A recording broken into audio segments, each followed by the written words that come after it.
Welcome back to The Financial Edge. I'm your host, Alex, and today we're tackling a topic that often gets overlooked in the relentless pursuit of market perfection: the human factor.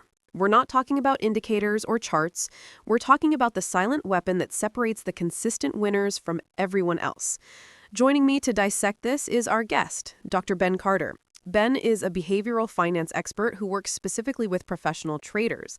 Welcome, Ben. Thanks for having me, Alex. It's great to be here. So, Ben, the core question we're starting with is this: why can two traders, using the exact same strategy and having the same market access, end up with dramatically different results? The common answer is luck, but your work suggests something much deeper.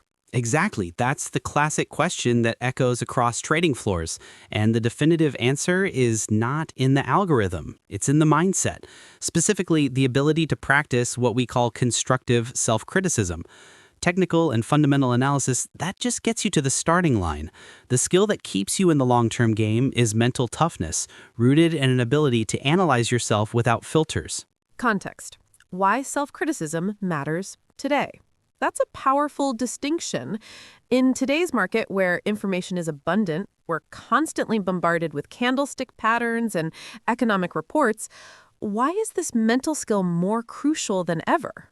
Because it touches on the difference between expertise and experience, the first two E's in the EEAT framework we often talk about. Expertise is the knowledge, knowing the patterns, reading the reports, but experience is the capacity to take every mistake, every loss, and distill it into a valuable, actionable lesson. If you can't look at that loss objectively, you're just accumulating screen time, not expertise. You're repeating errors. So the market loss activates a genuine pain response in the brain, the concept of loss aversion. If we don't manage that pain, it turns into anger or fear, and that immediately blocks the learning process. Precisely. We confuse constructive self-criticism, which is an objective evaluation, with emotional self-flagellation. When you take a loss, your brain registers pain similar to a physical wound.